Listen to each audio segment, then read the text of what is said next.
السلام علیکم ورحمۃ اللہ۔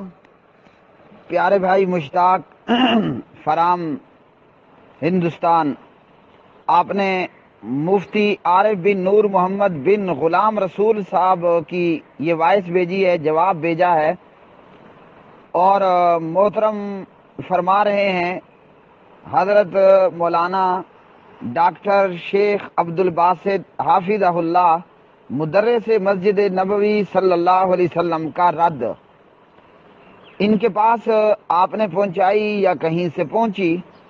ہمارے محترم بھائی عبد الباسط فہیم حافظہ اللہ تعالی کا جواب کہ نماز فجر کے بعد طواف کرنے والے اور نماز عصر کے بعد طواف کرنے والے حاجی لوگ طواف کی 2 رکعتیں فجر بعد بھی پڑھ سکتے ہیں، اور نماز عصر کے بعد طواف کرنے والے وہ بھی عصر کے بعد طواف کی 2 رکعتیں ادا کر سکتے ہیں۔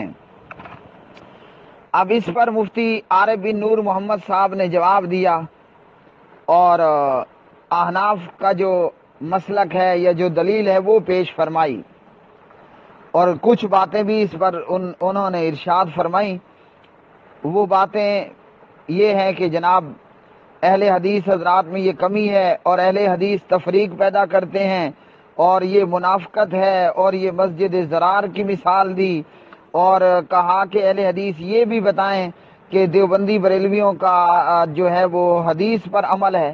ان کے الفاظ تھے دوسروں کا عمل بھی حدیث پر ہے، اور یہ کہ اس طرح کر کے اہل الحدیث دیوبندی بریلویوں کو گمراہ ثابت کرنا چاہتے ہیں۔ مفتی عارف بن نور محمد صاحب، ہمارے اندر الحمدللہ کوئی کمی نہیں ہے، ہم توحید خالص اور دین خالص پر ہیں۔ ہمارے پاس اللہ کا قرآن ہے، حضور حضرت محمد الرسول اللہ صلی اللہ علیہ وسلم کا فرمان ہے، اور یہی بات ہمیں قرآن مجید نے بتائی، من یطع الرسول فقد اطاع اللہ۔ جو حضور حضرت محمد الرسول اللہ صلی اللہ علیہ وسلم کی اطاعت کرے گا وہ اللہ سبحانہ و تعالیٰ کی اطاعت کرنے والا ہے۔ جس نے آپ صلی اللہ علیہ وسلم کی اطاعت کی اور کرتا ہے، یقیناً اس نے اللہ سبحانہ و تعالیٰ کی اطاعت کی۔ تو جناب محترم مفتی عارف بن نور محمد صاحب، انشاءاللہ ہمارے اندر کوئی کمی نہیں۔ آپ نے کہا کہ تفریق پیدا کرتے ہیں، تفریق پیدا ہوتی ہے، تو بھائی ہم تو اللہ کے قرآن کی طرف بلا رہے ہیں، اور حضرت مفتی صاحب ہم تو نبی علیہ السلام کی حدیث کی طرف بلا رہے ہیں۔ نہ ہم نے آپ کو کہا کہ آؤ وید کی طرف، نہ ہم نے آپ کو کہا کہ آؤ گیتا کی طرف، نہ ہم نے کسی کو کہا کہ جناب آؤ قدوری اور ہدایہ اور عالمگیری کی طرف۔ ٹھیک، ہم نے اللہ کے قرآن کی طرف بلایا، حضور محمد الرسول اللہ صلی اللہ علیہ وسلم کے فرمان کی طرف بلایا ہے، اور یہی قرآن کا حکم ہے، وَاعْتَصِمُوا بِحَبْلِ اللَّهِ جَمِيعًا وَلَا تَفَرَّقُوا۔ حبل اللہ کو، اللہ کی رسی کو سب مل جل کے مضبوطی کے ساتھ تھام لو۔ اب حبل اللہ کیا ہے؟ کیا آپ کہہ سکتے ہیں کہ قدوری حبل اللہ ہے؟ کیا آپ میں یہ کہنے کی جرت ہے کہ عالمگیری حبل اللہ ہے؟ کیا آپ یہ کہہ سکتے ہیں کہ کنز ہدایہ یہ حبل اللہ ہے؟ ہم کہہ سکتے ہیں کہ اللہ کا قرآن حبل اللہ، اللہ کی رسی ہے، اور قرآن مجید فرقان حمید کی تفسیر و تشریح وہ حضور حضرت محمد الرسول اللہ صلی اللہ علیہ وسلم کی سیرت طیبہ، آپ صلی اللہ علیہ وسلم کی حدیث اور سنت ہے، وہ قولی ہو، وہ فعلی ہو، وہ تقریری ہو۔ تو مفتی عارف بن نور محمد صاحب محترم، ہم تو قرآن کی طرف اور حدیث کی طرف بلانے والے ہیں، اور خود قرآن کا یہ حکم ہے، وَاعْتَصِمُوا بِحَبْلِ اللَّهِ جَمِيعًا وَلَا تَفَرَّقُوا۔ تفرقہ تو آپ نے بنایا، ہاں؟ حضور حضرت محمد الرسول اللہ صلی اللہ علیہ وسلم کے دور میں حنفی تھے، مالکی تھے، شافی تھے، حنبلی تھے، دیوبندی تھے، بریلوی تھے، چشتی تھے، قادری تھے، سور وردی تھے، بغیر وردی تھے، مجھے اتنے یاد ہیں، آگے بھی ویسے ہیں یہ سلسلے، مگر مجھے اتنے یاد ہیں جو میں نے آپ کو پڑھ کر سنا دیے۔ تو یہ سب چیزیں وہاں موجود تھیں۔ کیا آپ میں یہ جرت ہے کہ ابو بکر حنفی تھا؟ کیا آپ میں یہ جرت ہے کہنے کی کہ باقی کوئی شافی مالکی حنبلی تھا؟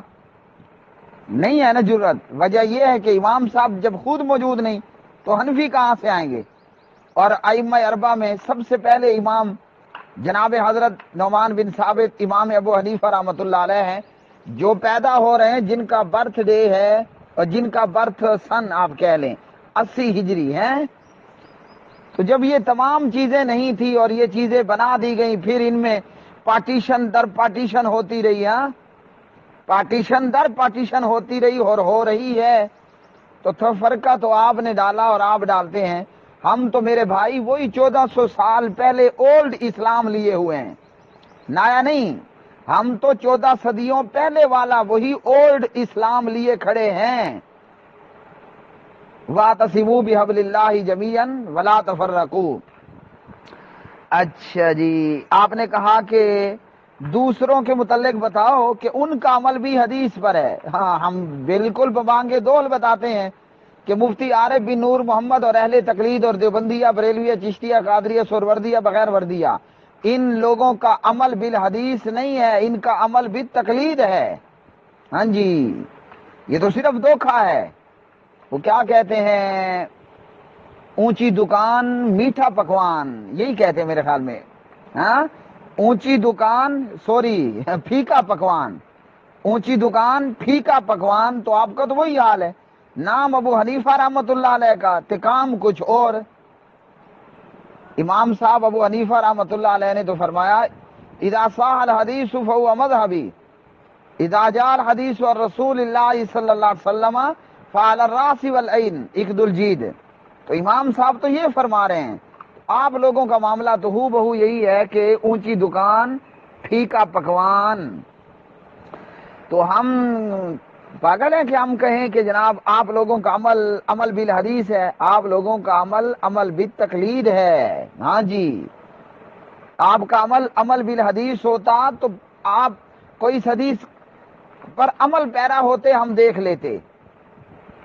اب عبد الباسط فہیم صاحب کی وائس یہ جواب آپ کے پاس پہنچا، انہوں نے حدیث ذکر کی، حدیث ہے حضور محمد الرسول اللہ صلی اللہ علیہ وسلم کی، تو قرآن مجید نے کیا فرمایا؟ ہاں یا ایھا الذین آمنوا اطیعوا اللہ واطیعوا الرسول واولی الامر منکم۔ اب اس اولی الامر کے اندر حکمران بھی ہیں، علماء، فقہا، مجتہدین بھی ہیں۔ اب آپ کا اور ہمارا ہے لفڑا۔ ہاں ڈاکٹر عبد الباسط صاحب حافظہ اللہ نے بتایا کہ فجر کے بعد اور عصر کے بعد آپ لوگ طواف کے بعد 2 رکعتیں پڑھ سکتے ہیں، آپ کہتے ہیں نہیں پڑھ سکتے ہو۔ اب آپ کے اور ہمارے بیچ میں یہ لفڑا ہوا نا، تو قرآن کیا کہتا ہے؟ فَإِن تَنَازَعْتُمْ، اگر ہو جائے لفڑا، اگر ہو جائے تنازع، تو یہ تنازع ہو گیا نا، یہ لفڑا تنازع ہو گیا۔ مفتی عارف کہتا ہے کہ نہیں پڑھنا، اور مدرس مسجد نبوی فرماتے ہیں کہ جی آپ پڑھ سکتے ہیں اور آپ کو اجازت ہے۔ ایک طرف ہے ہندوستان میں بیٹھا ہوا ہمارا محترم مفتی عارف بن نور محمد، ایک ہے مدینہ پاک میں، مدینہ پاک میں پھر مسجد نبوی پاک۔ سبحان اللہ۔ ڈاکٹر شیخ عبد الباسط فہیم حافظہ اللہ تعالی وہ حدیث لے کر آئے۔ اب آپ کے اور ہمارے بیچ میں ہو گیا تنازع، قرآن نے ہو بہو یہی نقشہ کھینچا، فَإِن تَنَازَعْتُمْ فِي شَيْءٍ، اگر کسی چیز میں تنازع ہو جائے تو کیا کرنا ہے؟ فیصلہ کون کرے گا؟ حضرت موسیٰ علیہ السلام کرے گا، اما جی عائشہ رضی اللہ تعالی عنہ کریں گی، کون کرے گا فیصلہ؟ فَرُدُّوهُ إِلَى اللَّهِ وَالرَّسُولِ، یہ قرآن ہے، یہ قرآن ہے۔ اب جب ہم یہ بیان کرتے ہیں وہ دیکھتے ہیں، دیکھا نا یہ صحابہ کو نہیں مانتے، مقلدین کا پراپیگنڈا ہوتا ہے یہ صحابہ کو نہیں مانتے۔ ارے اللہ کے بندے ہو، قرآن پاک خود کہہ رہے فَرُدُّوهُ إِلَى اللَّهِ وَالرَّسُولِ، اللہ اور اس کے رسول کی طرف تنازع کو لٹاؤ۔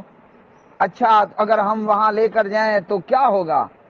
آگے کی آیات میں ہے، یہ پیج ایک طرف کا رائٹ سائڈ کا پیج ہے، آپ لیفٹ سائڈ کے پیج پہ آئیں، وہاں قرآن کہتا ہے فَلَا وَرَبِّكَ لَا يُؤْمِنُونَ حَتَّى يُحَكِّمُوكَ فِي مَا شَجَرَ بَيْنَهُمْ ثُمَّ لَا يَجِدُوا فِي أَنفُسِهِمْ حَرَجًا مِّمَّا قَضَيْتَ وَيُسَلِّمُوا تَسْلِيمًا۔ جب حضور حضرت محمد الرسول اللہ صلی اللہ علیہ وسلم فیصلہ کر دیں تو اس کو دل و جان سے ماننا فرض ہو جائے گا، ورنہ نہ ماننے والا بے ایمان ہو جائے گا۔ یہ تو خود قرآن نے کہا ہے نا، میں قرآن ہی پڑھ رہا ہوں۔ تو یہ خود قرآن مجید نہیں کہا ہے۔ اب یہ اور بات ہے کہ مجھے قرآن مجید بھی دیوبندیوں نہیں پڑھایا، ان کو پتہ ہی نہیں تھا کہ یہ ہم سے پڑھ کر ہمارے خلاف قرآن پیش کرے گا۔ قرآن ہو جو تمہارے خلاف پیش رہا ہے تو ہم کیا کر سکتے ہیں؟ اچھا جی، تو آپ کا عمل امام کی تقلید پر ہے، اور اس میں بھی ادھورا پن ہے، نامکمل پن ہے۔ وہ کیا کہتے ہیں، ہماری سرائکی میں کہتے ہیں نہ ہل تے نہ کاں، نہ ہل نہ کاں۔ کیا مطلب اس کا؟ مطلب یہ ہے کہ نہ چیل نہ کوا۔ ہم چیل کو سرائکی میں کہتے ہیں ہل، اور کوے کو کہتے ہیں کاں۔ نہ ہل تے نہ کوا۔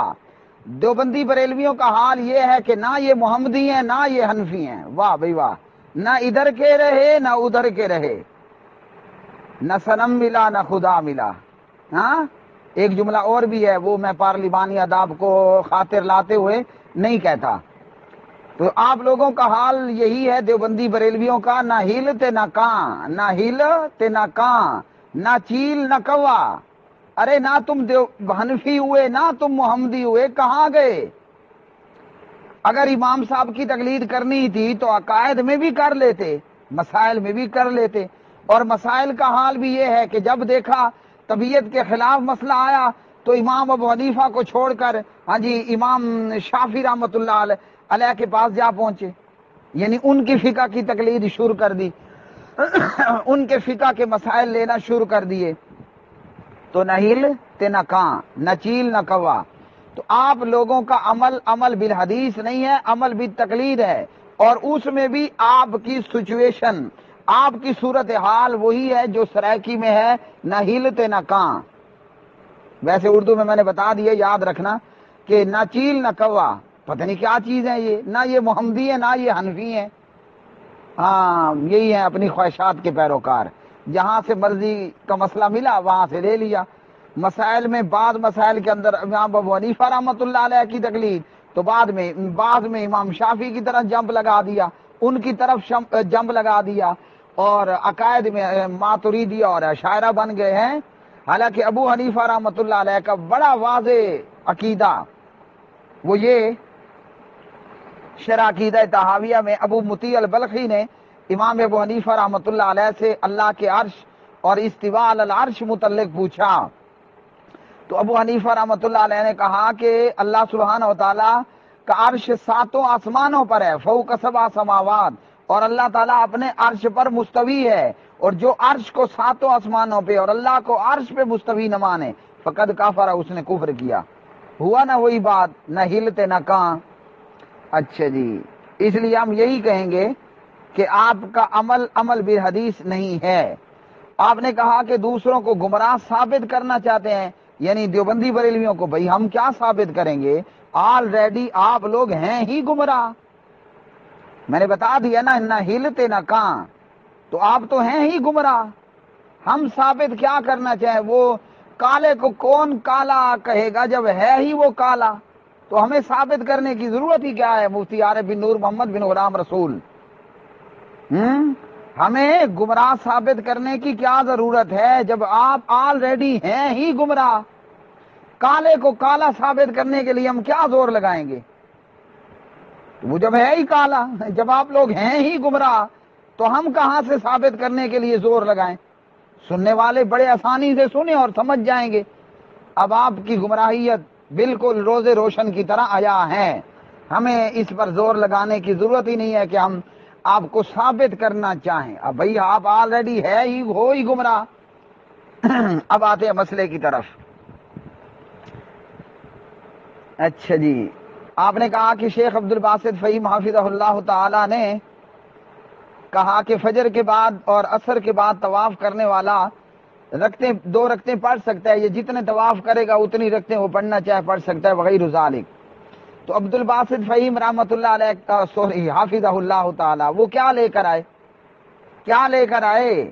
موسیٰ علیہ السلام کا کلام لے کر آئے، ہاں جی، جناب عیسیٰ علیہ السلام کا کلام لے کر آئے، کیا لے کر آئے تھے؟ اور اس کے مقابلے میں آپ نے کیا پیش کرنے کی کوشش کی ہے؟ تو بھائی سیدھی بات ہے، فَإِن تَنَازَعْتُمْ فِي شَيْءٍ فَرُدُّوهُ إِلَى اللَّهِ وَالرَّسُولِ۔ لفڑے کا حل رسول اللہ صلی اللہ علیہ وسلم کی سیرت اور آپ کی حدیث ہے. تو حدیث کیا ہے؟ ان جبیر بن مطعم ان النبی صلی اللہ علیہ وسلم قال یا بنی عبد مناف لا تمنعوا احدا طاف بهذا البيت وصلى ایۃ ساعۃ شاء من لیل او نہار. ٹھیک ہے میرے بھائی. اور امام ترمذی فرماتے ہیں کہ اس باب میں ابن عباس سے اور حضرت ابو ذر سے رضی اللہ تعالی عنہم اجمعین کی روایات بھی ہیں. اور امام ترمذی فرماتے ہیں کہ حدیث جبیر جو ہے وہ حسن ہے، صحیح ہے. ٹھیک ہے. تو یہ حدیث ہے نبی علیہ السلام کا فرمان. آپ نے جو کچھ بیان کیا انہا قالت، حضرت عائشہ رضی اللہ تعالی عنہا نے یہ کہا کہ طواف کر لے اور رکعتوں کو مؤخر کر لے، طواف کی 2 رکعتوں کو مؤخر کر لے.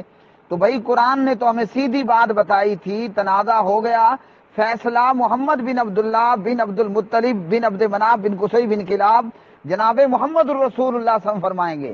تو میرے بھائی جب حضور کا فیصلہ موجود ہے انہا قالت کو چھوڑ دینا. جب حضور نے فیصلہ فرما دیا کہ اے بنی عبد مناف کسی کو بھی بیت اللہ کے طواف کرنے سے منع مت کرو، ہاں، اور کسی کو بھی دن رات میں کسی بھی وقت کسی بھی گھڑی میں نماز پڑھنے سے مت روکو. تو کیا پتہ چلا 24 آور آپ کو الاؤڈ ہے بیت اللہ مسجد حرام میں نماز پڑھنا. وصلی ایۃ ساعۃ شاء من لیل او نہار. تو اس لیے میرے پیارے بھائی جب نبی علیہ السلام کا فرمان آ گیا، اتنی تو یہ بات یار شاعر کو بھی موجود معلوم تھی کہ محمد سے وفاتوں نے تو ہم تیرے ہیں، ہاں یہ جہاں چیز ہے کیا جنت اور حوران جنت تیرے ہیں. اتنی تو بات شاعر کو بھی معلوم ہے کہ مصور کھینچ نقشہ جس میں اتنی صفائی ہو، ادھر ادھر فرمان محمد ہو، ادھر گردن جھکائی ہو صلی اللہ علیہ وسلم. تو ہم تو میرے بھائی ہر چیز بیان کرتے ہیں. اب اس میں رہ گیا اہل علم کے بیچ میں اختلاف. تو امام ترمذی رحمہ اللہ لکھتے ہیں وَقَدْ اخْتَلَفَ أَهْلُ الْعِلْمِ فِي الصَّلَاةِ بَعْدَ الْعَصْرِ وَبَعْدَ الصُّبْحِ بِمَکہ. اہل علم نے اس معاملے میں اختلاف کیا کہ فجر کے بعد اور جو عصر کے بعد جو ہے وہ عصر کے بعد اور فجر کے بعد مکہ میں یعنی مسجد حرام میں نماز پڑھنا. فقال بعضهم، بعض اہل علم نے کہا لا باس بالصلاۃ والطواف بعد العصر وبعد الصبح، کہ کوئی حرج نہیں ہے، کوئی حرج نہیں ہے طواف کرنے پہ اور عصر کے بعد اور فجر کے بعد. اسی طرح فرمایا وہو قول الشافعی و احمد و اسحاق کا، یہ قول ہے امام شافعی کا، امام احمد کا اور امام اسحاق کا رحمہم اللہ تعالی. اور واحتج بحدیث النبی صلی اللہ علیہ وسلم ھذا، ان کی دلیل یہ حدیث ہے جو جبیر بن مطعم رضی اللہ تعالی عنہ اور دیگر صحابہ کرام رضوان اللہ علیہم اجمعین روایت کر رہے ہیں. اور وقال بعضهم، بعض نے یہ کہا اذا طاف بعد العصر لم يصلي حتى تغرب الشمس وكذلك ان طاف بعد صلاة الصبح ايضا لم يصلي حتى تطلع الشمس. بعض اہل علم نے کہا کہ عصر کے بعد وہ طواف کرتا ہے تو غروب شمس تک وہ طواف کی 2 رکعتیں نہ پڑھے. اور ان لوگوں نے جو ہے وہ حدیث عمر سے استدلال کیا کہ انہ طاف بعد صلاۃ الصبح فلم یصلی، ہاں کہ جناب عمر نے طواف کیا فجر کی نماز کے بعد اور انہوں نے 2 رکعتیں نہیں پڑھی. تو میرے بھائی یہاں نہ پڑھنے کا ذکر ہے، عدم ذکر نفی پر دلالت نہیں کرتا. تو اس سے تو یہ معلوم ہوا پلس کہ طواف کی 2 رکعتیں بندہ لیٹ کر کے بھی پڑھ سکتا ہے، لیٹ کر کے دیر کر کے. یعنی اس سے یہ معلوم ہوتا ہے کہ ادھر آپ کا طواف ختم ہوا ادھر فوراً 2 رکعت طواف پڑھنا ضروری نہیں ہے، یعنی طواف کی 2 رکعتیں فوری بعد پڑھنا ضروری نہیں ہے، آپ لیٹ کر کے بھی پڑھ سکتے ہیں. عمر رضی اللہ عنہ کے عمل سے تو یہ معلوم ہوا انہ طاف بعد صلاۃ الصبح فلم یصلی، فجر کے بعد طواف کیا اور انہوں نے نماز نہیں پڑھی، یعنی 2 رکعت طواف کی نہیں پڑھی. تو اس سے عمر کے عمل سے یہ ثابت ہوتا ہے کہ طواف کی 2 رکعتوں کو بندہ لیٹ کر کے دیر کر کے بھی پڑھ سکتا ہے، فوری طور پر پڑھنا ضروری نہیں ہے. اب اس پر آپ نے اہل حدیث میں کمی ہے، تفریق ڈالتے ہیں، منافقت ہے، مسجد ضرار ہے، دوسروں کا عمل حدیث پر ہے، اور ہمیں گمراہ ثابت کرنا چاہتے ہیں۔ میرے بھائی آپ نے اتنی ساری باتیں کر دی ہیں۔ تو یہ حدیث نبی علیہ الصلوۃ والسلام کا فرمان، ٹھیک۔ ترمذی میں علامہ البانی رحمہ اللہ فرماتے ہیں یہ روایت صحیح ہے۔ تو یاد رکھیے، ایک کہنے والا کہہ رہا تھا، بڑی پیاری بات اس نے کہی، اس نے کہا کہ جس طرح حضور صلی اللہ علیہ وسلم کی ذات کو سب پر مقدم رکھنا ہے، لا تقدموا بین یدی اللہ ورسولہ، الحجرات پارہ نمبر کتنا ہے؟ 26 ہے۔ جیسے حضور کی ذات کو تمام لوگوں پر آپ نے مقدم رکھنا ہے، یعنی ہمیں حضور صلی اللہ علیہ وسلم کی ذات کو سب کے اوپر رکھنا ہے، آپ سے اوپر کوئی نہیں ہوگا۔ تو اسی طرح حضور صلی اللہ علیہ وسلم کی بات کو بھی تمام باتوں کے اوپر مقدم رکھنا ہے، حضور کی ذات بھی مقدم، حضور کی بات بھی مقدم۔ یا ایھا الذین آمنوا لا تقدموا بین یدی اللہ ورسولہ واتقوا اللہ ان اللہ سمیع علیم۔ تو کہنے والے نے بڑی پیاری بات کہی، حضور کی ذات بھی مقدم، حضور کی بات بھی مقدم۔ تو مفتی صاحب حدیث آ گئی نا، وصلی ایت ساعۃ شاء من لیل او نہار، تو ایک طرف حضور کی بات ہو، ایک طرف باقیوں کی بات ہو۔ ہم کہہ سکتے ہیں کہ ان صحابہ کرام کو نبی علیہ السلام کی حدیث نہیں پہنچی ہوگی، وصلی ایت ساعۃ شاء من لیل او نہار، جس طرح کافی سارے مسائل کے اندر اما جی عائشہ رضی اللہ تعالی عنہا کا اور موقف ہے، دیگر صحابہ کا اور موقف ہے، بہت سارے مسائل کے اندر یہ بات موجود ہے۔ تو قرآن مجید نے لفڑے کا حل بتایا، فردوہ الی اللہ والرسول۔ اہل تقلید اس آیت کو بڑے شوق سے پیش کرتے ہیں ائمہ اربعہ کی تقلید پر، یا جبکہ یہاں اطاعت کا ذکر ہے، یہاں تو دور دور تک تقلید کا کوئی ذکر ہے ہی نہیں، لیکن یہ بھول جاتے ہیں کہ قرآن کی اس آیت میں یہ بھی تو لکھا گیا ہے نا، فردوہ الی اللہ والرسول۔ تو بھائی سیدھی سیدھی بات ہے مشتاق بھائی، عارف بھائی، ہاں جی، حضور صلی اللہ علیہ وسلم کا جب فرمان آ گیا تو آپ کے فرمان پر کہنا ہے لبیک صادق، لبیک صادق، یہی کہنا ہے۔ حضور کی ذات بھی سب پہ مقدم، حضور کی بات بھی سب پہ مقدم۔ ایک پلڑے میں حضور محمد الرسول اللہ صلی اللہ علیہ وسلم کی ذات کو رکھ دیں، اور دوسرے پلڑے میں سورج رکھ دیں، چاند رکھ دیں، ستارے رکھ دیں، سیارے رکھ دیں، ساتوں زمینوں آسمان رکھ دیں، سمندر، پہاڑ، دریا، صحرا، ہاں جی، سب کچھ رکھ دو، کس کی ذات بھاری ہوگی؟ کون سا پلڑا بھاری ہوگا؟ وہ پلڑا بھاری ہوگا جس پلڑے میں اکیلے محمد الرسول اللہ صلی اللہ علیہ وسلم ہیں۔ تو یہی بات نبی کی بات کے متعلق بھی ہے، نبی کی ذات بھی مقدم، حضور حضرت محمد صلی اللہ علیہ وسلم کی بات بھی مقدم۔ تو اس لیے جب حضور کی بات آ گئی وصلی ایت ساعۃ شاء من لیل او نہار، چھوڑ دیجیے باقیوں کو۔ آپ نے منافقت کی بات کی، قرآن کی اس آیت پر غور کر لو، فلا وربک لا یؤمنون حتی یحکموک فیما شجر بینہم۔ تو اس لیے میرے بھائی اور ہمیں مشورہ دینے والے، آپ نے کب بیان کیا ہے کہ اہل حدیث کی یہ دلیل ہے؟ آپ تو اس وائس کے اندر بھی تفرقہ، تفریق، منافقت، مسجد ضرار، ہاں کتنا کچھ آپ کہہ گئے ہیں، اور آپ ہمیں درد دے رہے ہیں کہ ہم آپ کی دلیل بھی ذکر کیا کریں، لیکن ہمیں شاباش دیں، اہل حدیث کو شاباش دیں، اور کہ ہم بتاتے ہیں آپ کے متعلق بھی، اور وہ یہ کہ نہ ہل تے نہ کان، نہ ہل تے نہ کان، نہ چیل نہ کوا، نہ محمدی بنے تے نہ حنفی بنے، نہ ادھر کے رہے نہ ادھر کے رہے، نہ صنم ملا نہ خدا ملا،